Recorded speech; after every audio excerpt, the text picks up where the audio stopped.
thank you for coming. I'm super happy to be here, and I'm super excited that it is my first offline event after the pandemic. And thank you that you come here, and thank all of the people who are watching this online and staying with us.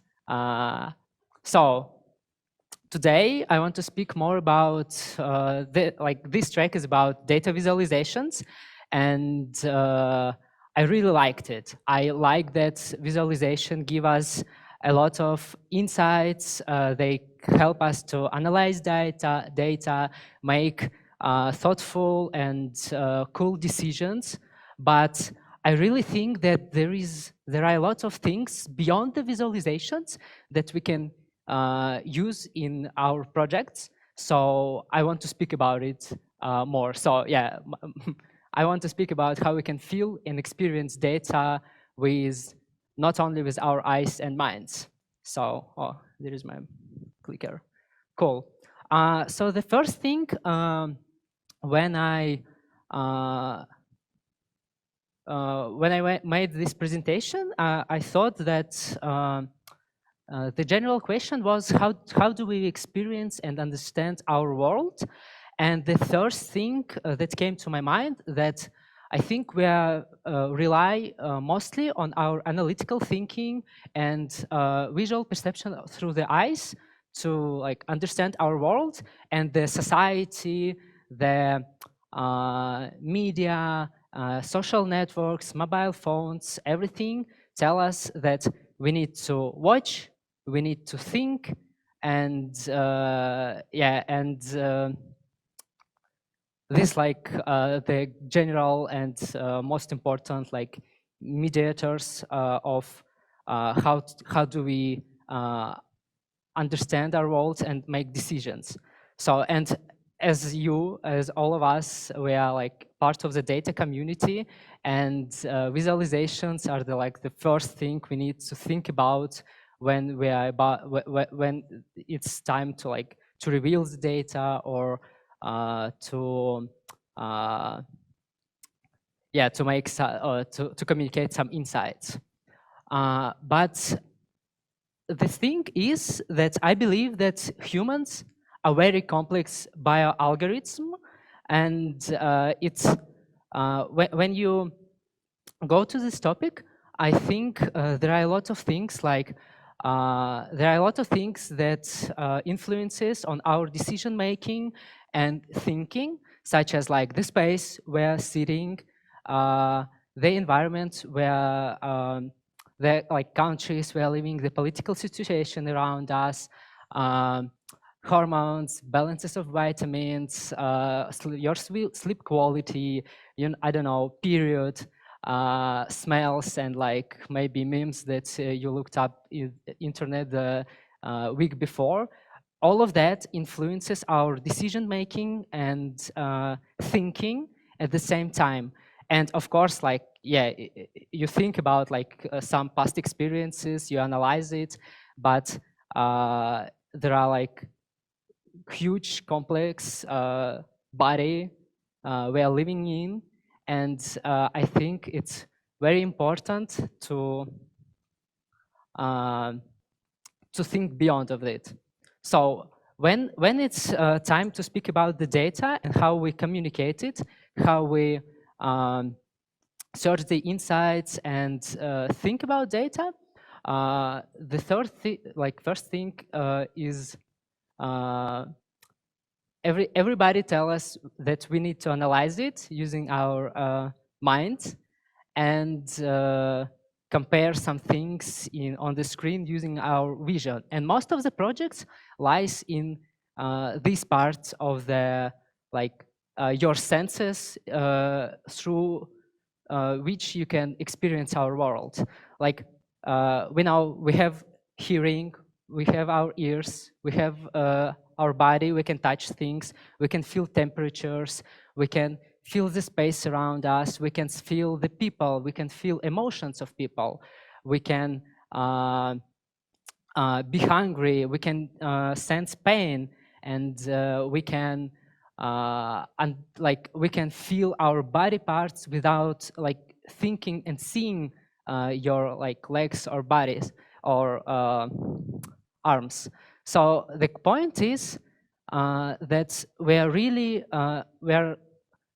kind of limit ourselves when it's time to talk about data visualization and data analysis.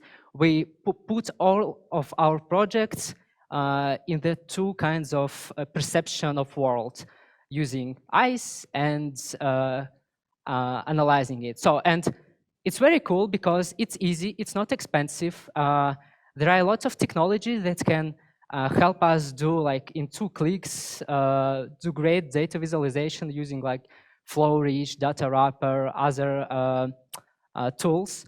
And like if you like data visualizations, you have seen amazing stories, data stories that were made by like Washington Post, New York Times, Texticlop, like Forset, and so on.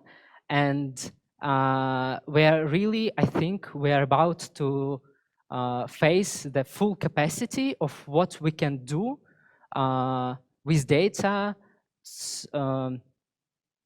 with like data visualization. We have a lot of things like scrollytelling. We have a lot of projects that use like where data points move around. They have different speeds. They have different colors, so on and so on. And they reveal a lot of knowledge about our world, and it's super cool. It's impactful. It's nice and great. But also, I think there is a problem behind it, that we are limited only to these 2 points of understanding our world, because data visualizations alone can't be inclusive. Like there are 3 kinds of disabilities that people may have. It's visual, cognitive, and motor impairments. And some people can have like more than one kind of disability. So like with visual, I think it's really clear, like there are blind people, there are people who can't understand the difference and see the difference between different colors. So when you are making your visualization, please make sure that it can be readable by all the people, and never do data visualizations, like hard data visualizations with a lot of visual things and points about people with visual disabilities. Because like I believe that people, like if you are making a project about people who, about people with visual disabilities, impairments, the first, like they are audience that need to and have ability and have access to your data insights and your data visualizations, like not only visualizations, but like the ability to see full of your story. So they are the first key people who must see it, and they must have the access to it. So you can do data visualizations, but you need to also include some other ways that through which they can have an access to it. So, and people with cognitive disabilities, for example, there are a lot of like now you can see that there are a lot of beautiful visualizations that are something in the middle of the data visualization in data art, with abstractions, with paints, with different colors, and they like you can have really difficult connections between your visualization and the ideas you want to communicate. And for some people, it might be difficult to understand and like link what you are trying to say with, I don't know, flowers on your data viz or like different animals. So keep it simple to make it more accessible. And people with motor impairments, it's also, like, it's very hard for them.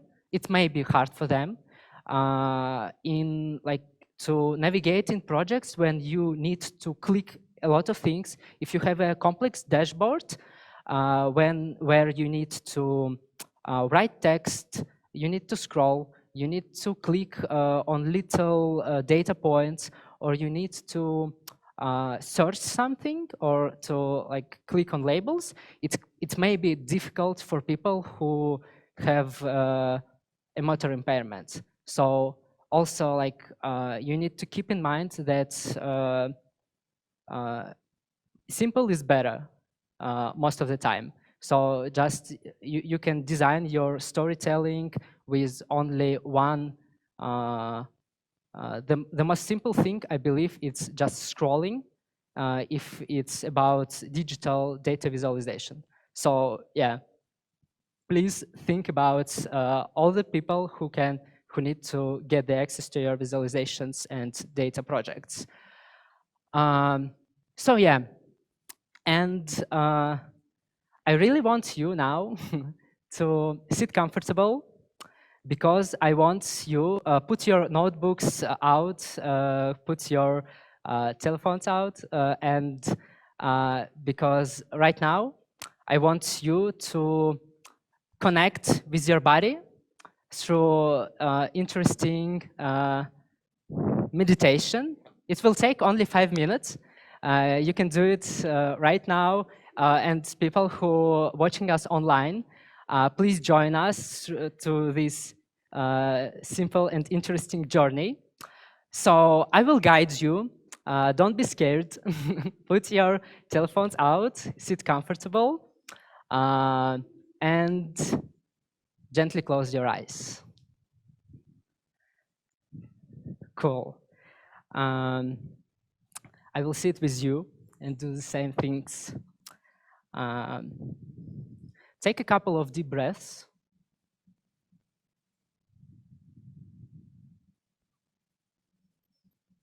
Try to understand and feel the space around you, the sounds, the room you are sitting in, and people around.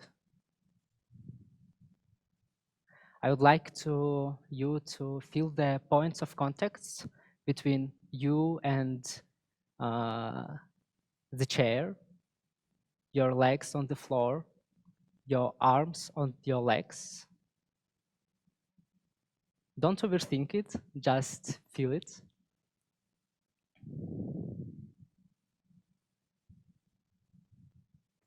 And I would like you to gently scan your body from top of the head to bottom of the legs.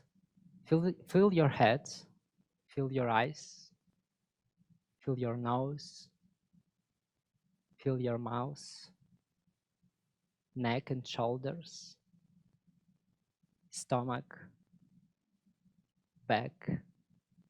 You can feel how your body touches the chair you are sitting on. Try to feel your legs and go bottom to the toes. And do the same thing one more time by yourself.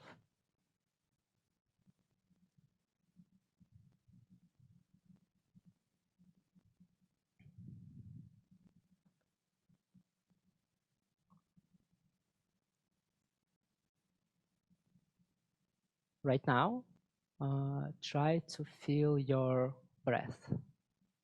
Feel that rising and falling sensation in your stomach or in your chest.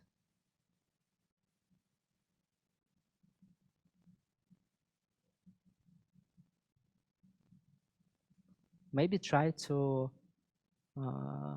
understand when the breath is beginning and when it ends. Start and the end of the breath.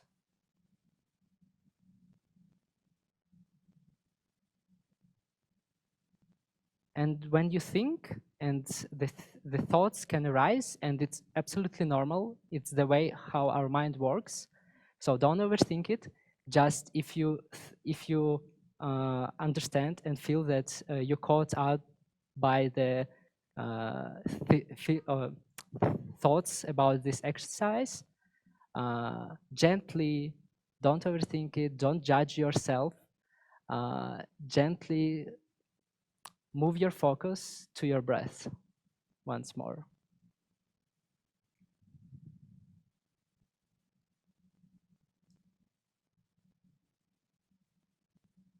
Try to, you can count from 1 to 10. 1 on the when the breath is from the inhale, and second is a exhale. 3 and 4, 5 and 6, and so on. 10, and then again from 1.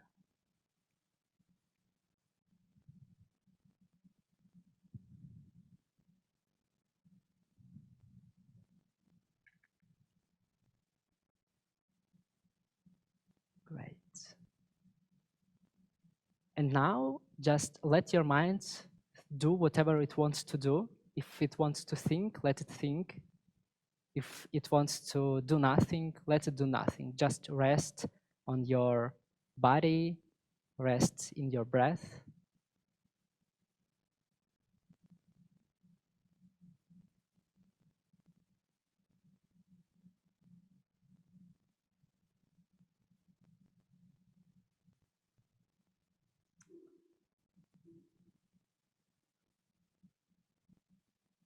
You can start to feel once again the points of contact between you, your legs and your floor, between your body and the chair, smells around you, sounds, and feel the space that you are in.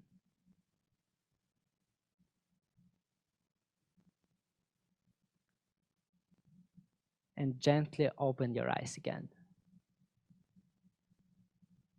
Stop and feel that how, like, I don't know, try to understand how you are feeling after and before. And I guess it's really cool thing to understand that there are more things going on inside our bodies. And right now we are reconnected with our bodies, and it's cool because this presentation, I think, like really connected with our bodies and body intelligence and emotions and feelings. So we can continue, and I want you to congratulate yourself with this meditation. Applause, please. Actually, it was the first time I did such amazing meditation. It's short, but there are a lot of people doing it, and it's great. Thank you all. That was nice. I hope you enjoyed it. If not, that's okay. For some people, if you did not do it before, it might be something strange or complicated, but it's okay. Don't judge yourself, don't judge us. So I hope somebody enjoyed it. So let's go forward.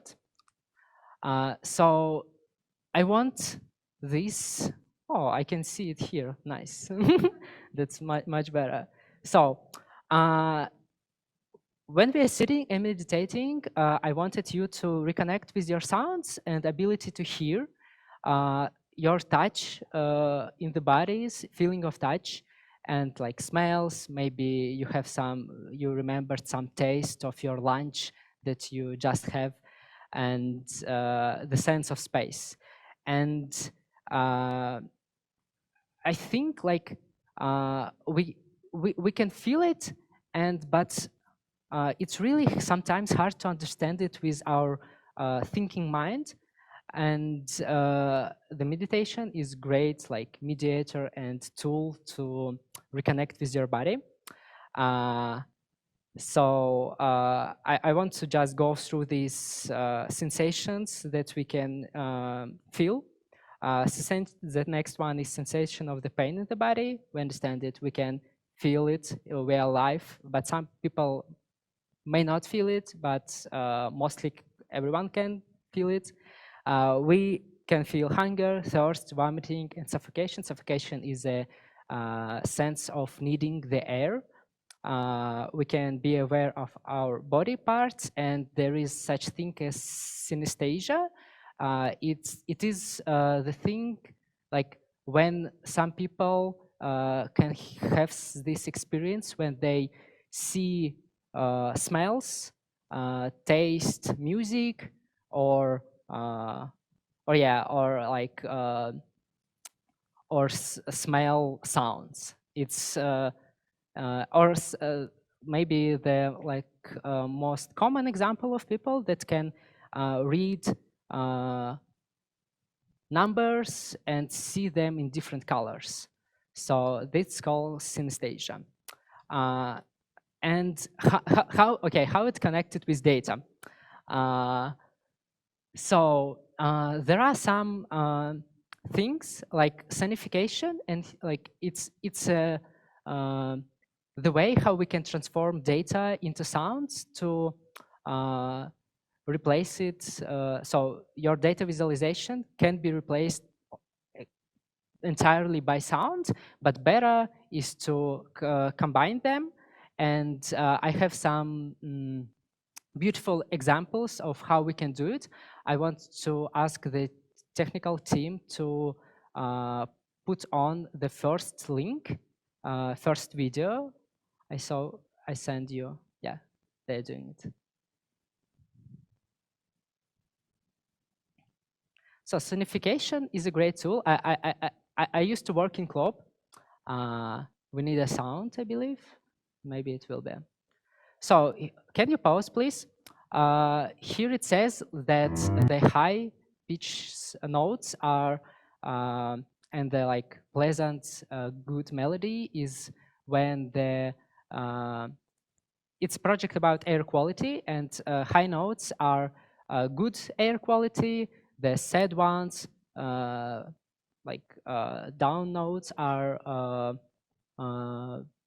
the bad air quality. So this project was made by my friend's club. It's a news agency in Kyrgyzstan that I worked for. And they made this beautiful video experience of the data communication with music and visual. So put on, please. And here is like the name of the months. The number is a AQI index, index of air quality. So, and you will hear representation of average air quality for every week of the month. We can play it.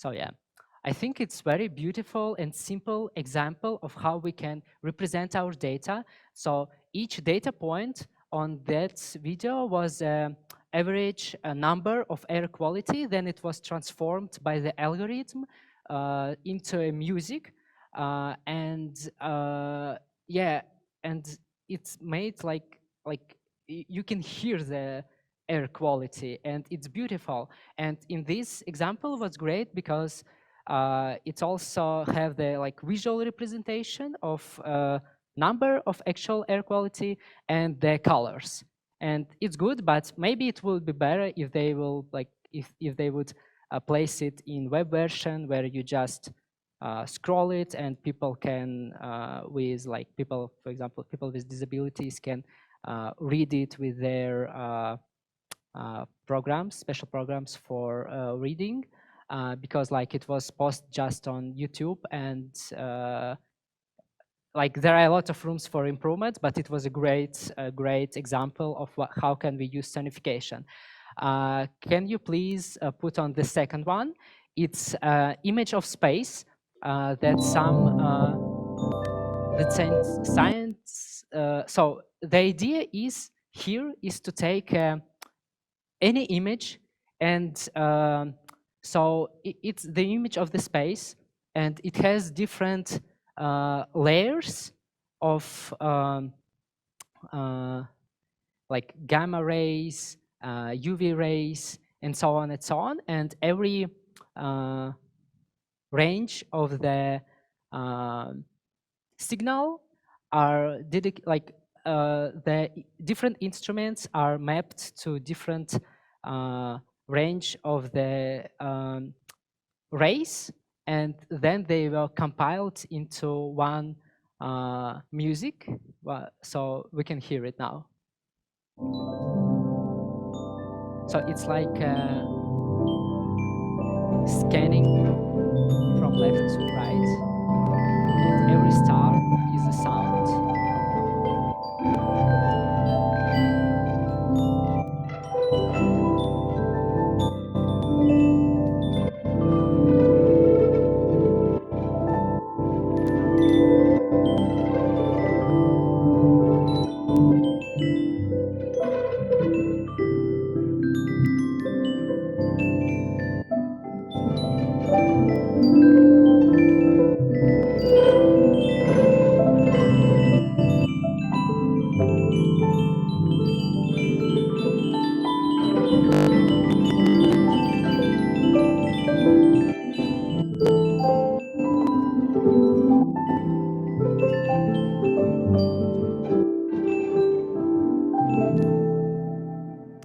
So yeah, it was beautiful, I believe. Uh, yeah, actually, you can put any of your data chart. You can put your line chart and like sonificate it, and like every point will be the piano, guitar, any instrument you want, and like if the data is high but on the like y-axis, it will be louder, or it can be high pitched, or also there are also two most of the time you hear music with two earplugs, earphones, and so you also can map where the sound is located in your head, like on the right, or on the left, and you can make this experience of like starting and ending, like move the sound from the left to the right, and you see that like there are a lot of like yeah, a lot of things you can like. It's like with colors. We have red, green, and blue mixing together and making different mixing and making different colors. So, and the same with, and you can place it on your screen in different places. And with the sound, we have the same like wavelengths, waveform with high pitches, balance of left and right, and the speed of your sounds and music. So, and I want to ask technical team to open the last link on the SoundCloud. Cool. So the project was about translating the structure of coronavirus spike protein and converting it to the sound. And there is a really long, like near 2 hours version of the music. They just decompose and restructure the structure the genome of amino acid of coronavirus spike protein, and they made a beautiful music out of it using the sounds of Japanese instruments. So we can, I guess we can start it and just move to that part that I think is like the spikes of the coronavirus that are like, and because of that spikes, it's called the coronavirus. So and main thing that this audio was not like played by people. It was generated entirely by data points and computer. That's nice. Yeah, you can skip to that part.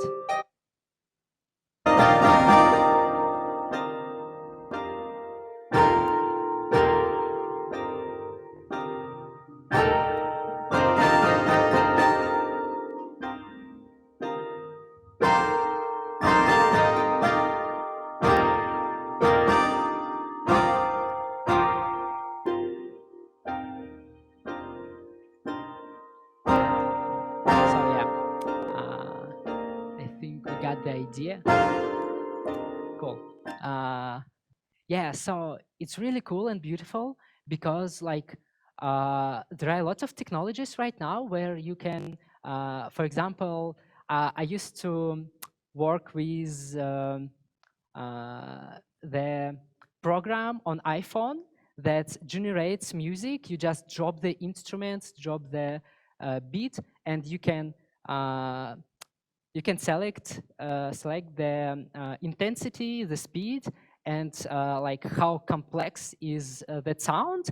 So the like algorithm do it by yourself. So you don't need to be a music expert to do this, and you just increase the data points of how intensity the music must have, or like the complexity of it, or like in which key it must be played, or like the high or low, or it must be like sad or funny, and so on and so on. So yeah, and that's music we just heard right now is like, I think there is a funny thing because it sounds like Chinese music, um, but yeah, it was like cool Asian instruments chosen, and actually you can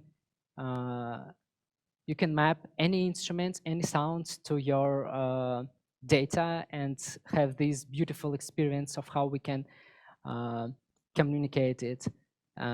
So yeah, and I think one more thing I want to talk about sounds is that if we move our attention to our body, and I think that there are more things, yeah, more than you hearing it. For example, when you dance in the clubs or in the bars, sometimes it may you may realize that you're dancing not because you're thinking of how you want to dance, but the music is guiding your body. So you can, a lot of people just turn off this thinking and follow the music and experiencing it and dancing. And so like sound is a like movement of air, and for your body it may appears like something physical, and so it's another way of like turning off your analytical thinking and just feeling the music.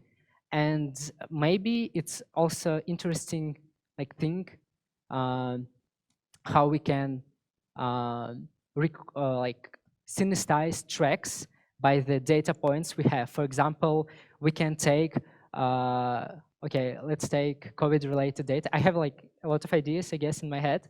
So we can take the statistic of deaths by coronavirus and record the electro track out of it and see like how in the um, how it changes in time, and maybe you know, we can drop a party and if experience and feel it. So yeah, and I also know that also it's important. There is one more idea of how we can use it. We can place people like we can explore the for example the topic of um, noise pollution, for example. We can like, for example, you can make a visualization of how like the noise pollution were changed by the time. And like, for example, like 10 years ago here in Tbilisi was much quieter, and there was like birds and different animals and flowers and like sounds of trees and so on, and sounds of river. And now we have like a lot of buses crossing down like, and cars on these like little streets.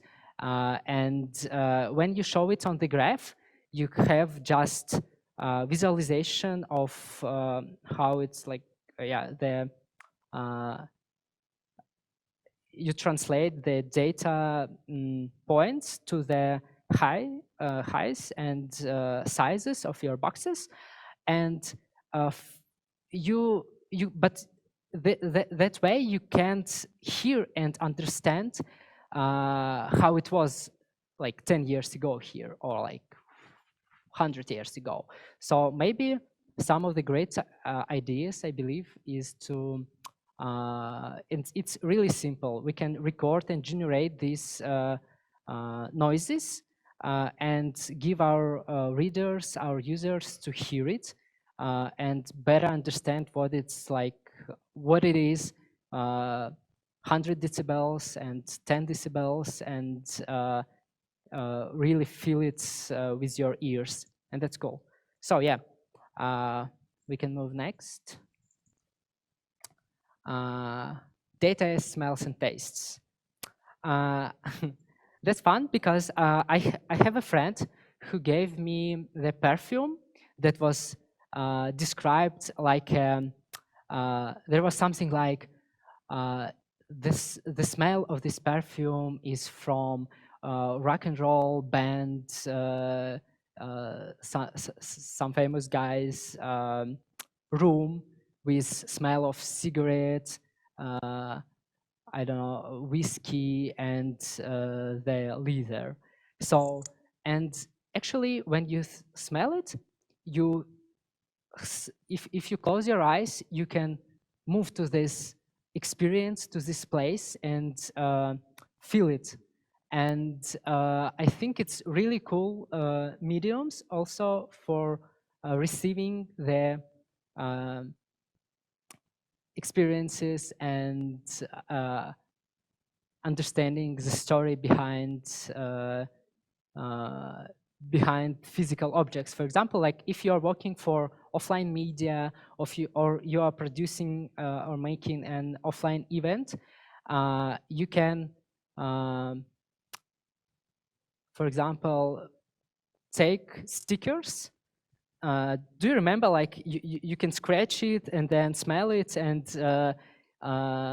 it can tell us a story. For example, with air pollution, when I lived in Bishkek in Kyrgyzstan, I was really shocked by the way, like how I just in winter the air quality is very bad, and when I put off my mask and smell it, it feels like a lot of garbage that's burning, and it feels like it smells awful. And if you're making offline data visualization, you can put the smells to these bars, and for example, let your readers to smell the uh, how air smells in your country in winter and in in summer. So, and I think it's really interesting ideas of how we can also communicate it. So, and I like candles. And I think it's also interesting. It may be also interesting way because there are a lot of ways of how we can make physical objects smells, and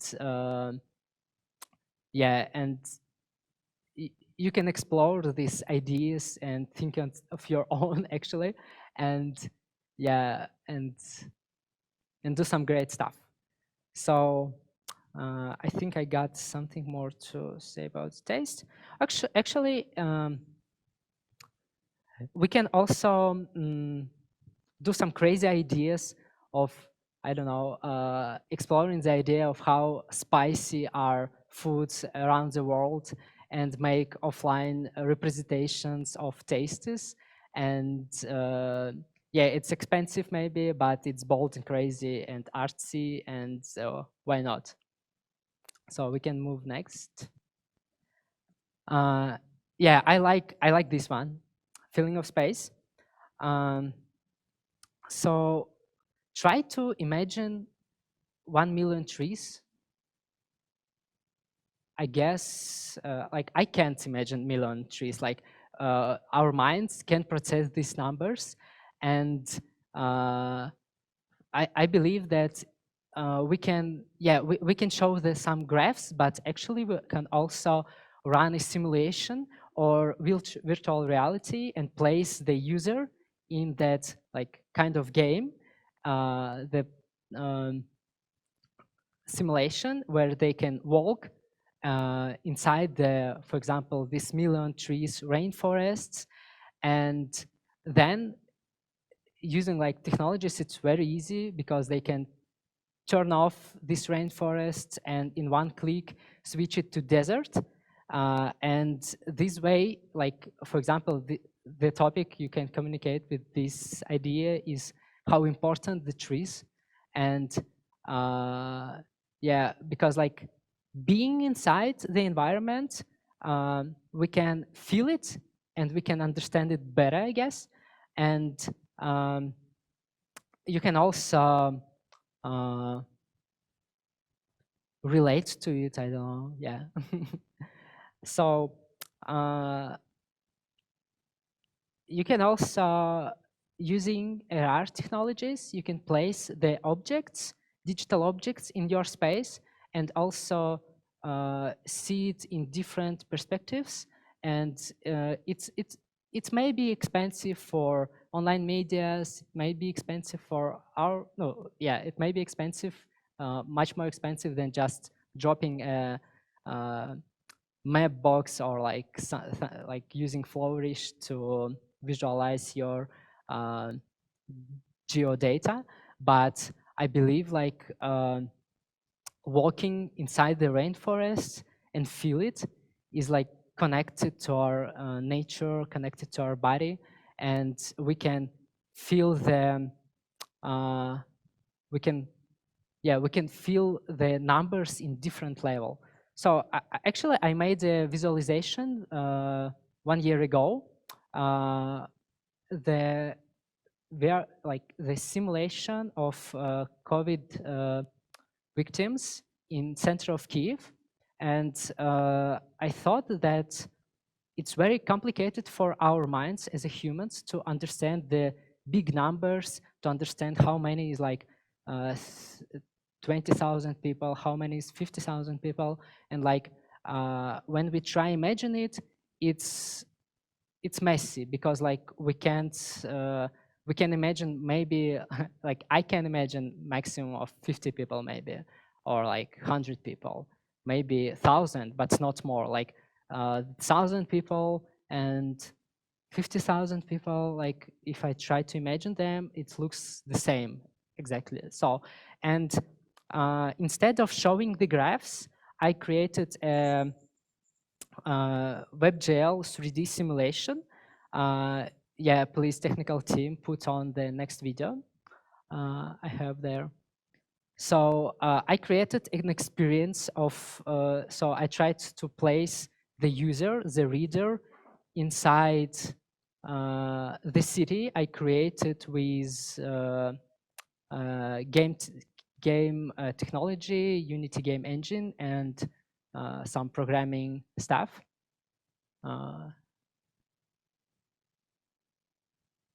So yeah, in this simulation, people can walk like using the arrows, like in games. They can change the number of people and using this stick, so it's easy for users on mobile phones to navigate. So yeah, you can change the number of people and you can see how many space they're actually filling. So yeah, and you can, the great thing is that it's like people in Kiev, if you have been in Kiev, like most likely you have been to the center, and the idea of the project was to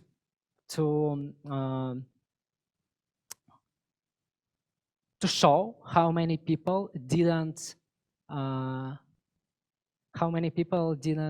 celebrate the new year and how many people died before it.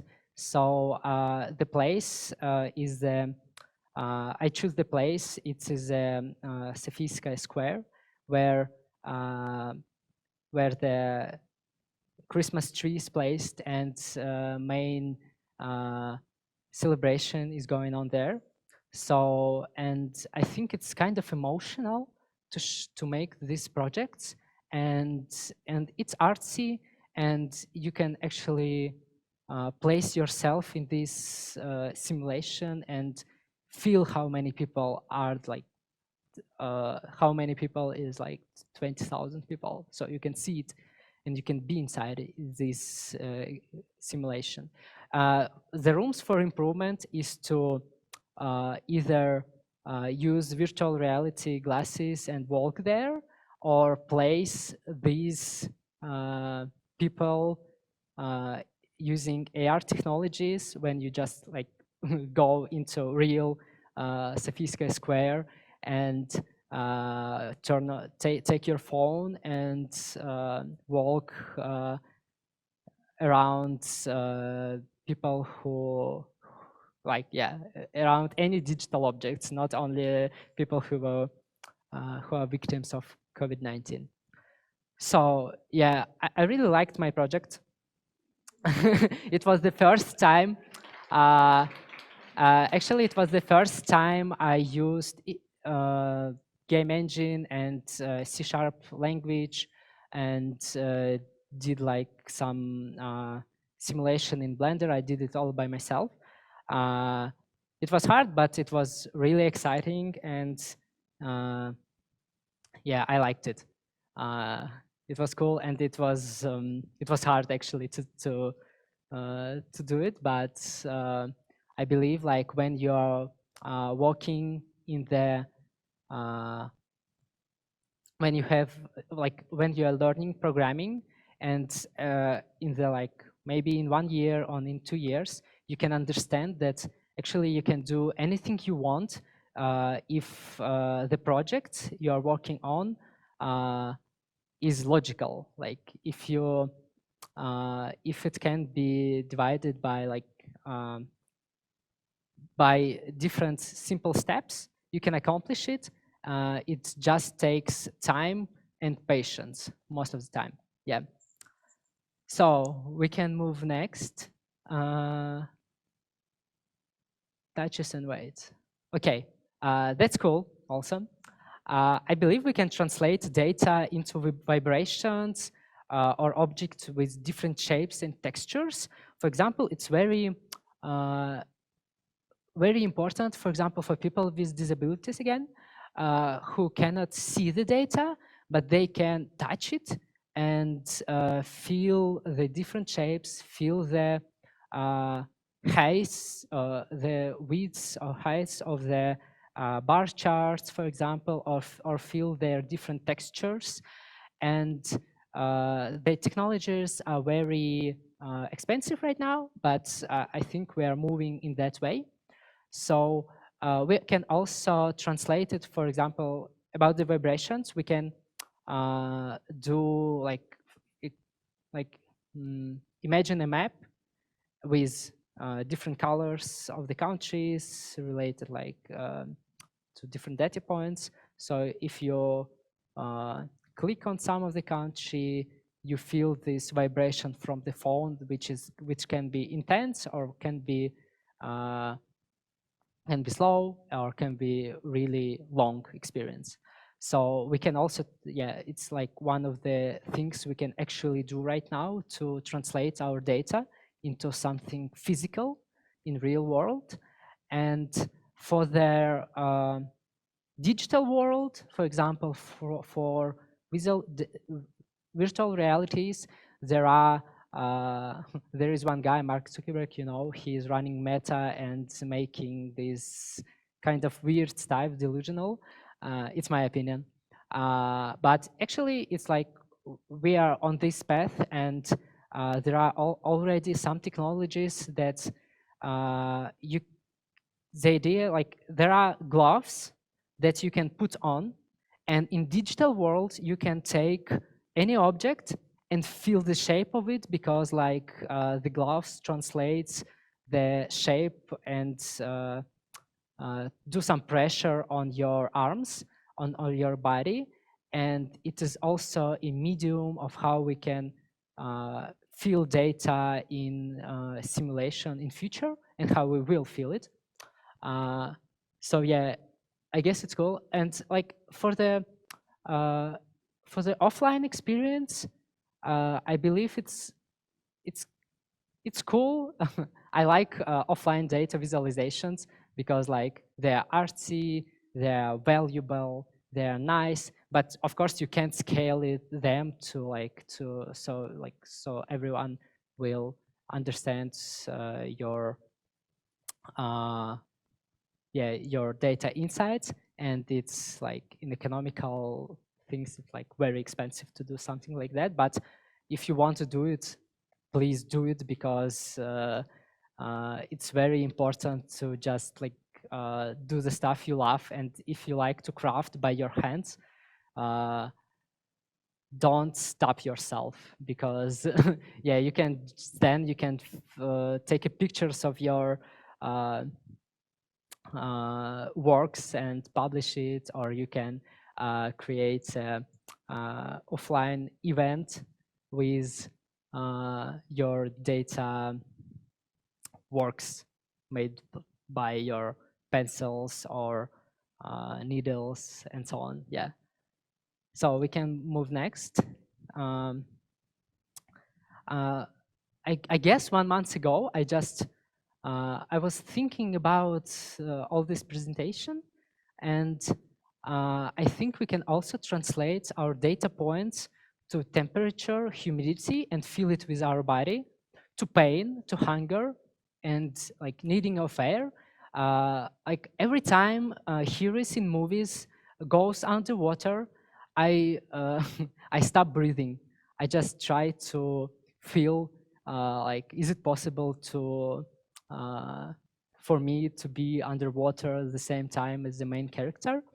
And last time I did that, and I thought that actually we can play with our readers if you are making data journalism to if you're exploring the topic of, I don't know, hunger, and you can make small experience with your audience, and not only show them that you eat much more than people in other countries, but you can ask them to try that diet and experience how people live in such environments when they don't have like access to food. And it's bold, but it's valuable, I believe, because like we're really delusional, and we can't understand a lot of things just trying to think when we're just trying to think about it. And but so we can also try to experience and go with so kind of you're placing simulation in your real time or in your real life. And for the data temperature, or the data transforming data to temperature, I have I had an idea of creating offline also experiences with um, like small rooms or boxes where you can go in and understand how it was like 100 years ago when when there was such thing as a climate change, and it was colder or the humidity was another, like yeah, and you can feel with your body how it was like 50 years ago, and you can create an experience, and you can walk into another room where you will see the forecasted average temperature like in 100 years. So you're not only like seeing these numbers of like the temperature will rise up to like uh, up on 5 degrees. You can actually feel how it will be in the future, and you can understand this problem with your body. You can try to feel like if that's comfortable for me, if that and what can I do? Like you can think about this problem on the deep level using your body intelligence. So actually, all the same thing with hunger, thirst, and pain. You can transform data into pain. I don't know. For example, in electricity, and it's artsy bold, and I think no one will do it, but but maybe someone will, and I really want you not to stop yourself. So you can. You can transform, you can study the pain, for example, of birth giving, and try to create an offline experience, and so everyone can understand and feel the pain when people do birth giving. Yeah. So that's also a room for thought. I guess it's a great idea. Maybe someone will do it. I, I will support it. And if you guys have someone who can fund me on these crazy ideas, please connect us, let us know each other. So I believe we are going on our last slides. So synesthesia, it's like I said before that some people can touch music, taste colors, and see smells, and but you can't actually control it and use it. But that's just the idea that it's very complicated. Our bodies and we as a humans are very complicated animals, and for these like if you want to make your data insights accessible and have like accessible, and they like have the whole deep um, mediums of experiences, just mix your ways of presenting the data. So you can mix data visualizations with sounds. You can mix, for example, these boxes I talked about for climate change with audio, with sounds and the narrative. Yeah, you can mix smells and colors, and so on and so on. So don't limit yourself with only one technologies. Explore and be bold, be brave, and like there are like really limitless potential of what we can do with data and how we can communicate it, how we can find insights, how we can analyze it, and how we can present it. Yeah. So that's all. I thank you for coming. I thank you people who are with us online. And once again, like right now, I am looking for a new job. Yeah, I will take this time to promote myself. Here is QR code to my website. You can find there my portfolio. You can connect me and let's connect on LinkedIn. I'm very open.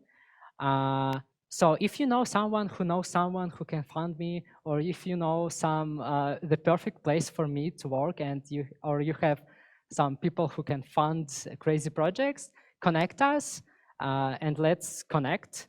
And yeah, thank you all. So, and if you have any questions, ask please. I see. Yes, sure.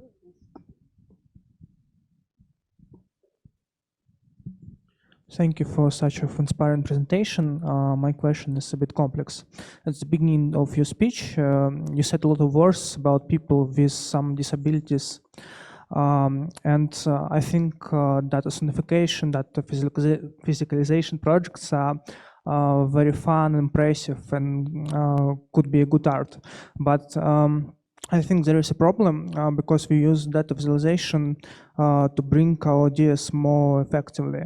And the problem with the data sonification, for example, that saying May was the best month in something, it's more simple than listen for the music about this fact. And my question is, have you seen any data physicalization or sonification projects that bring ideas more effectively than just saying the words?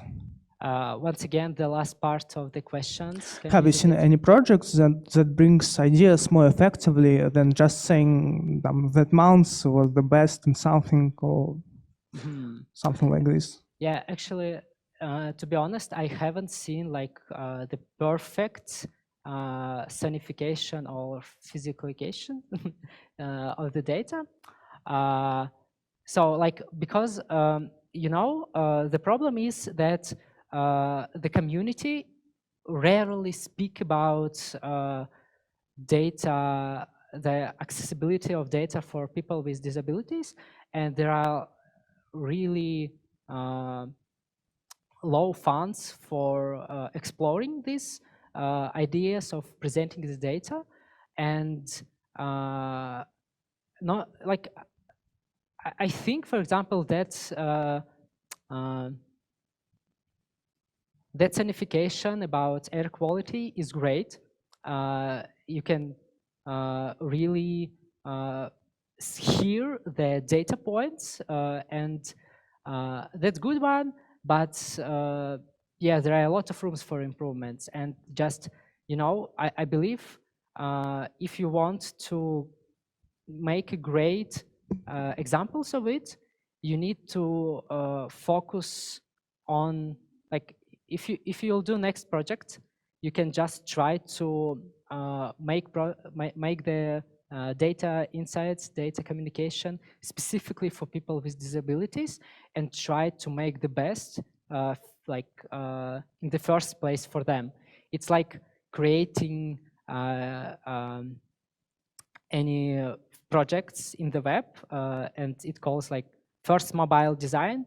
We create the experience for a specific group of people who use limited technologies, for example, like they have less pixels. So we first focus on them, then we broaden it to the all other audience.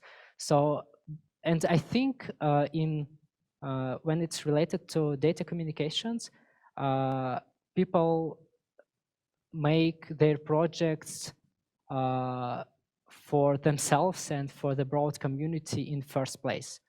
So yeah, maybe we need to shift this paradigm. And yeah, answering your questions, actually, I didn't see the whole project that you can experience without your eyes. So, and I really want to dive in and see some of them, but and actually I think we will in short time, maybe this year. Yeah. So We have one more other. question. Yes, thank you so much for the presentation. I should confess that that was really inspirational, and I'm not sure about the rest of the audience, but for me it really gave goosebumps, and my heart was really beating fast some of the moments. So my question will not be technical. It will be more maybe philosophical. So you several times you mentioned the data set about death and how to present it. And I wanted to ask, if not personal, of course, is there any reason behind it that you focus on the death data? Sure. Once again, focus on Death data. death data. Yes, in your works. Thank you. Interesting. I didn't think about it. Actually, it's very interesting topic of death. Am I right that you're asking about like what the philosophical reasons of my projects about death?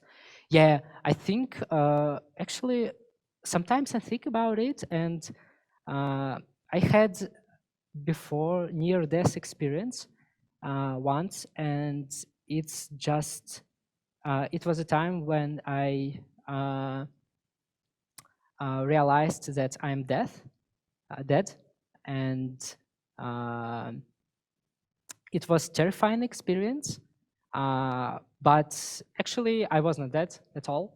But I let that go, and then after that period, I just understand that actually with my mind, with my experience in my body, I have already experienced it and realized what it's like to be dead.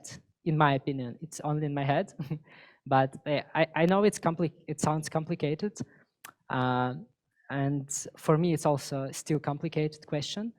But after that, I think of death. I'm not terrified of it, and I'm curious about exploring what it is, how we can respond to the idea of dying, and how we can speak about it. And it's just curious question because, like, you know, like there are really small amount of people who you know, like experienced it and come back to life. So, and it's really, there are little people and experiences of it, and we don't have knowledge about what it's like to die. And yeah, I'm just interested, I'm just curious. So maybe that. Also, I think like its whole community and society, we experienced it during the pandemic when we saw a lot of news, and someone actually saw it, and our close friends or relatives or just friends or our neighbors have died, and we faced it really close to us. And maybe that's also the answer to your point, like I just saw it a lot. We all saw it a lot, and in the back of your head you're constantly thinking about it, but some people block the curiosity because of fear, but you can stop be afraid of it, and yeah, and just explore the ideas, where it can lead you. So We I have hope one I more asked question. for answered your question. Okay. Thank you very much for the presentation. I really like the idea of converting the data to audio or something else. But I wonder, do you use any legend or identifications for the audience when you convert the data, for example, from images to audio files? And in order to be more clear to audience, which kind of data to identify in which way. And the second question concerns to the people who has mental disorders or mental disabilities. Do you offer something to this audience? So thank you very much. Okay, I will start with the second one. I think mental disabilities are connected to the cognitive disabilities. Am I right? If yes, I think the best way is to keep it simple, use less abstract pictures of like data points, so on, and make it straightforward, and use as much texts to describe your data and what you are trying to communicate, and it really leads to the first question, I believe. Yeah. So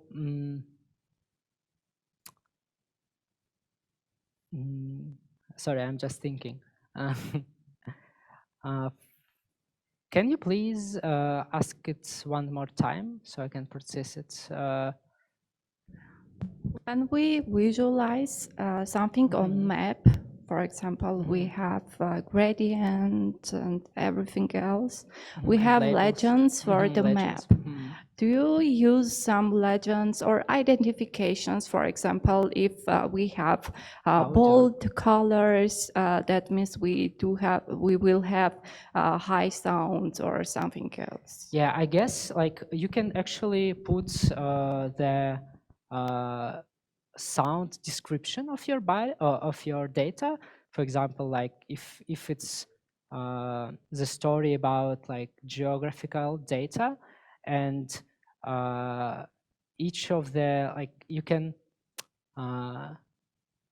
use some words to describe the sound, like it's Georgia, and the music is playing like funny. It's funny, and like then you can go like this is Kyrgyzstan, and the music goes down, for example, and it's more slow or sad, like different emotions. So you can I think you can label data with words, and it's okay because like words, it's the same sound. Yeah.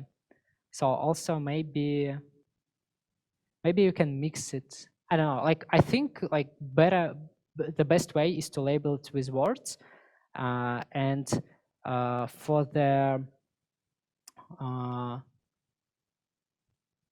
actually for like all the data visualizations also, it's great idea to place the descriptions, labels, and the main idea of what you are trying to say with this visualization or sonification, for people who, for example, just wants to read it. So, and it became accessible for everyone. So yeah, I hope I answered your question. So Do you have more questions? maybe from online visitors. Kubo, no? Today, our online audience is very quiet. I think I have like one small question to you. I know that you've experimented with different formats of storytelling, like static, interactive, coding, like bringing everything to life. So my question would be like your observation during your journey. Is this what you've discussed today, is something futuristic, or is audience already interested in this format of storytelling, or do they yet are to be grown into this? So what's your take? How do they respond to, for instance, your Kiev story? Was it something like that went viral because it was like based on feelings and emotions, or like standards like classical visualizations work better at this moment? I do understand that in the future we definitely will move forward with many ways that you've discussed, but what is your take now? For now, I think like we are like developing and moving forward with like really crazy speed of how we can present our data, and like really more than 90%, I believe. I don't have actual numbers, but like there are data visualizations and like texts. Yeah, and it's something new for the audience to build such an experiences, and because of its economical expensive to produce, because it takes a lot of time, and yeah, it's mostly about time. If you're like, I have a background working in news media in JAWS as a data journalist, and like this culture, yeah, you need to be really fast, and which sometimes really bad for us, because like we can't explore these like topics beyond, and push forward the ways how we can communicate the data. Yeah, about like my project, I think it was just viral among the like community around my profile. Everyone liked it, and it was cool. But the problem is that you don't have right now the easy tools to build such experiences. So I really think that right now there are little projects like that, but I'm really interested in that, because like I don't know, like for my side, I'm a bit it's I'm not curious when I have like I can make like I really like visual projects, and for me, if you can like drag and drop your data and build this like scrollytelling material, it's very cool, because like it's accessible to produce, and it's don't require like knowing the JavaScript and other programming languages. But I really like to I really like explore. So I see that a lot of visualization now can be done really easily using different tools. So I try to dive deeper and find some new mediums and solutions. So yeah, I hope that it will be accessible in near future. For example, like different simulation experiences or virtual realities, but also it's not accessible and it's not inclusive, because like using VR is like about rich people from Europe, United States, so on, that have the technology, money, and yeah, and for them it's not expensive. Like, and for people from developing countries such as like Kyrgyzstan, Kazakhstan, maybe African countries, they don't have access to such technologies. So I don't know. I think like that in near time will be seen more and more complicated, more complex and interesting visual storytelling using like scrollytelling, data movings, maps, colors, so on. It was complex interactivity, and they will be much more exciting. But I don't know. I think that online media don't have like time and capacity of building like, don't know, futuristic things. Yeah, it's really about economics and expenses and money and time. Hi again. I'm happy to see you in the stage. And quick note, like I'm from Kyrgyzstan, and our community really miss you. So now, speaking about accessibility of data representation, I have a quick comment. I think like data visualization, data signification, and maybe like this space thing, when you like seeing yourself in space, it's more accessible for like general public on like in this stage. And speaking about like taste or smell or even touching, it will be maybe in the nearest future, right? So like, I mean, everything we can see on our laptop or our mobile devices, it's like these three things that I mentioned. And speaking about inclusiveness, I think, for example, Data Wrapper has its like options for colorblind people, right? So nice. maybe it's a good idea maybe to work with them on maybe accessibility for like people with disabilities. I mean, like visual disabilities. Maybe it's something to think of. Yeah, actually, I like your comment, because like we have a lot of different business intelligence tools such as Flourish, Data Wrapper, Tableau, Power BI, so on. And most of them are only about data visualizations.